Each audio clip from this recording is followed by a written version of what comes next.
Encapsulated Daisy Duck Acrylic Nail Art Tutorial by Hotpinkzebrapolish.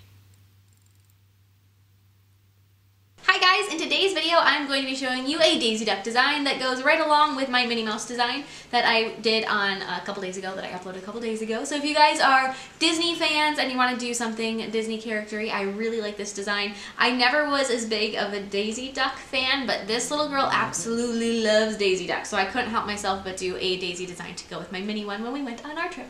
I hope you guys like it as much as I do, and don't forget to click subscribe to see all my future videos as well. I'm going to begin by sculpting a clear base across my nails, just with clear acrylic. Obviously, if it's a clear base, no duh.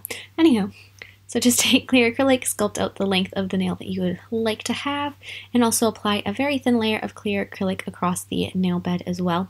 That helps with adhesion. It also helps just create a little barrier between the color, the pigments of the future acrylics and your nail bed to hopefully prevent staining.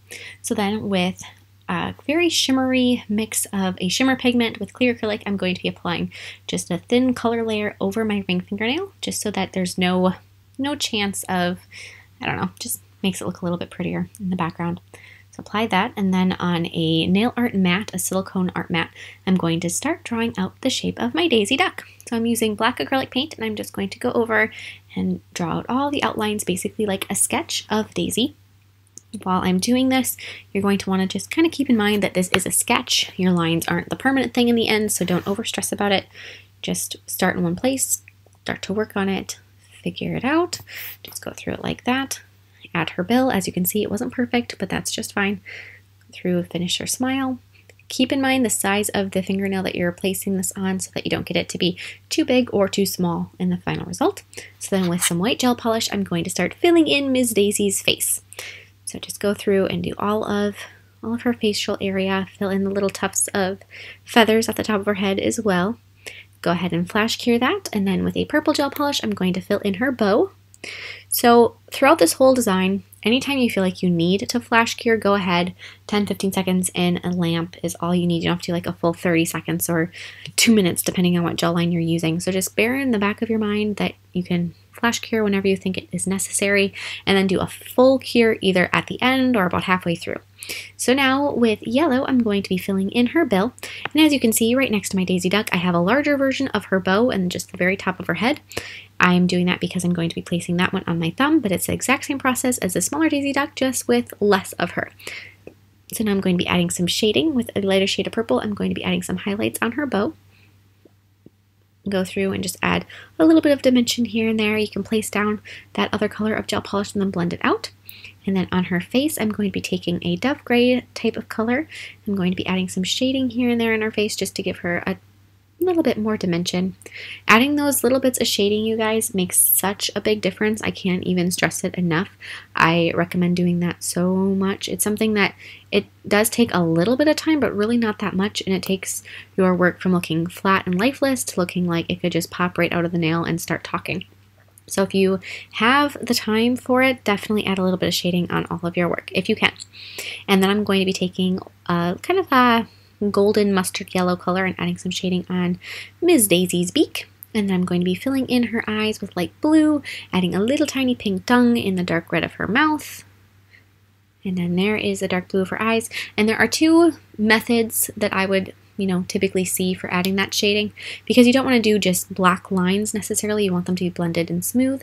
So you can either mix some of your gel polish with the gel color that you're using with some clear, like a base coat or a top coat, and then use that to apply the blend. Or if it's, if it's just a really small area and you don't want to go through that process, you can take and apply the full strength color to the design in a really thin layer and then blend it out just with a clean brush, and that also works.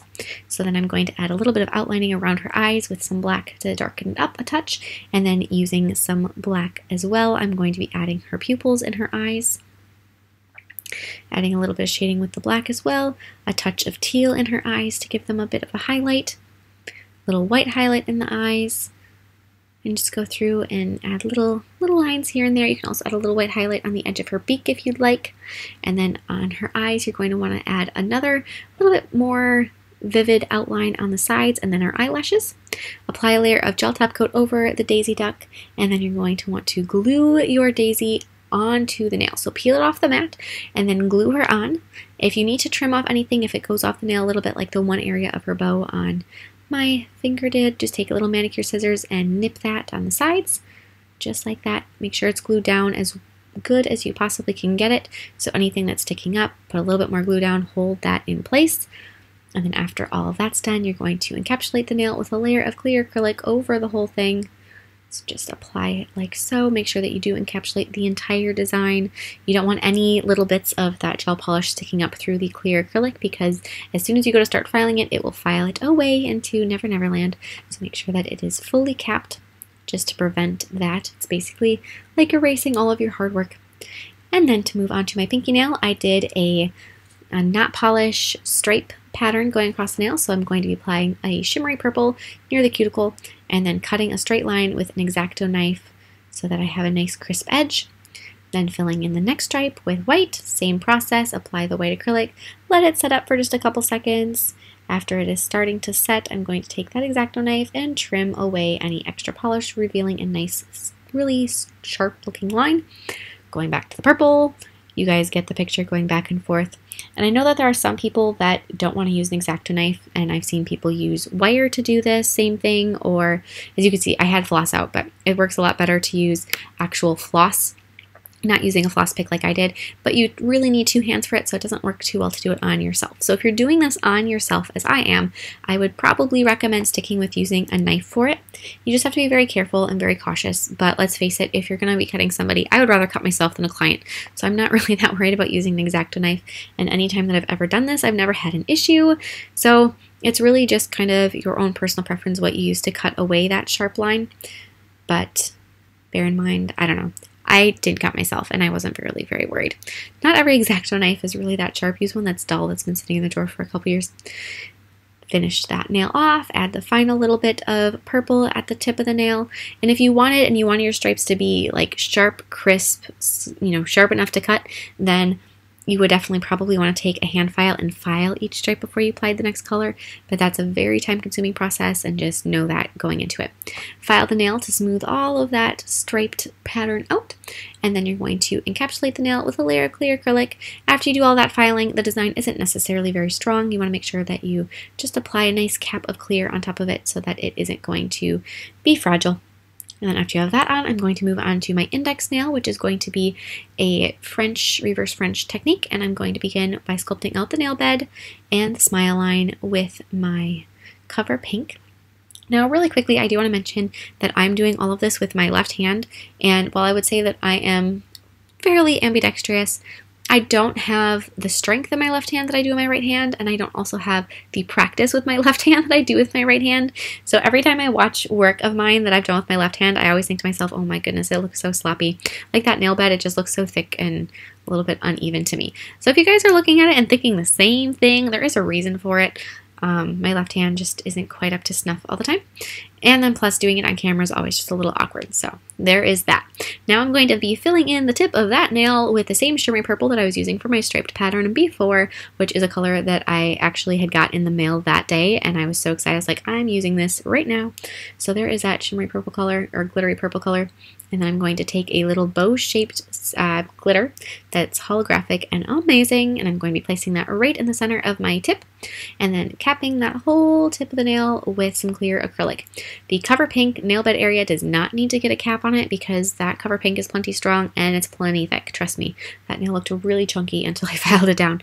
So just go ahead and cap the end of it like so, and then on the middle nail I'm going to create a gradient with that shimmery purple color, or glittery purple, and Cover Pink. So I'm going to start by applying a bead of the glittery purple right about where the end of my natural nail is, and then brushing that up towards the cuticle, filling in the rest of the tip with that wonderful purple color, which is just so amazing. I can't even explain it to you guys. So there we go, and then taking Cover Pink, applying it where the purple ends, brushing it down the nail to create that nice, lovely, smooth gradient, and then filling in the rest of the cuticle area with the Cover Pink and blending it down. The better you blend the color before you file, the better the end result is. In fact, a lot of times I think my gradients look better prior to filing than after I file them. So you want to just make sure that they are as smooth as possible. In my case, I decided to need a little bit more Cover Pink before I went on because it just wasn't looking quite right yet. So there you go, a little bit more, looks a lot better. I would cap the end of the purple nail with a little bit of clear acrylic just to make sure that that stays nice and strong. So apply clear just a little tiny bit across the tip, brushing that up so that blends out too. And then on my thumbnail, I'm going to begin with a milky white acrylic, applying that over the entire nail in a very, very, very, very, very thin coat. I can't even stress to you guys how thin these layers of acrylic have to be, because there are 3 layers of acrylic on the thumbnails before the little gel decal that I made. And if they're thick at all, it's just the whole nail is going to end up looking super chunky unless, you know, you file right through your decal and then it's gone. So that first layer was the clear, the second layer is the milky white, and the third layer is just a super, super thin, kind of a brushed application of this shimmer pigment. After that is down there, again, super, super thin. Can't even tell you guys how thin it has to be. Then I'm going to be gluing my bow, my little daisy duck bow, onto the corner of the nail. So trim it so it's the right kind of a shape to fit on the nail. Just makes it a little easier for the application. Glue all over the nail and then just hold that bow in place. Put it down, hold it, hold it, hold it until it starts to set up. You can file away if there's any extra little bits of gel on the sides. Fill in the corner with a little bit of white gel polish if your daisy duck doesn't go all the way to the tip, and then encapsulate the entire nail with a layer of clear acrylic. So as you guys can see, I have Minnie Mouse on my other hand. If you missed that Minnie Mouse tutorial, I do have a link for it in the description box below, so check that out. I love the Minnie Mouse hand more than I like the daisy hand, but I am partial to pink, so there is that. So if you guys missed that first one, definitely go back and check it out. They are very complimentary and they looked amazing together. After you have all of the nails done to this stage, then you're going to want to go through and file them into shape. I started out with a narrow cone shaped bit that does a beautiful job of blending down cuticles, and file those cuticle down. As you can see, I am showing you my index finger, the one that I called Chunky Monkey, and it takes a little bit more filing than I am typically used to. Go through and just make sure they're nice and smooth. Then I went through with a barrel bit and finished filing those down. Then I'm going to be applying glossy gel top coat to the pinky, ring, index, and thumb. Over the middle nail, I did apply a matte top coat instead, and you will see why in just a moment. Just apply a nice layer of velvet matte top coat over that.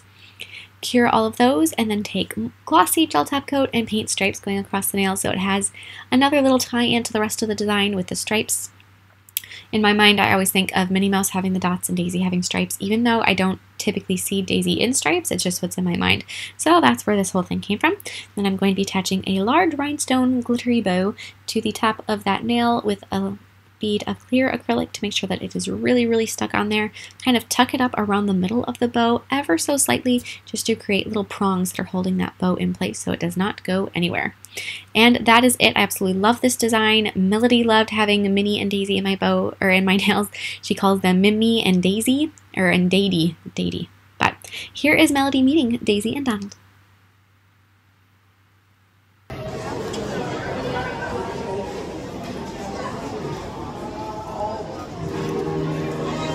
Oh, that was so cute, Melody.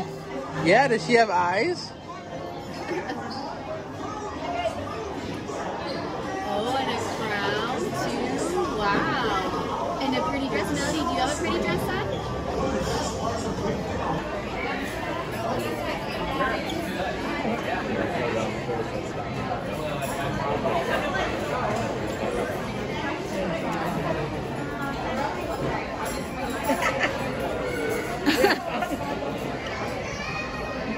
Melody, can you smile pretty? Donald, yeah.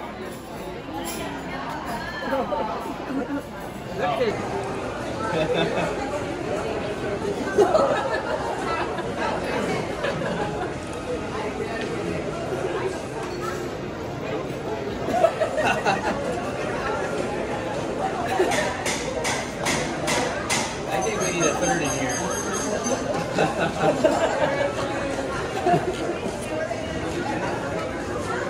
Thank you guys so much for watching. I hope you liked this little design. I absolutely loved creating it, and I will see you in my next video. Bye!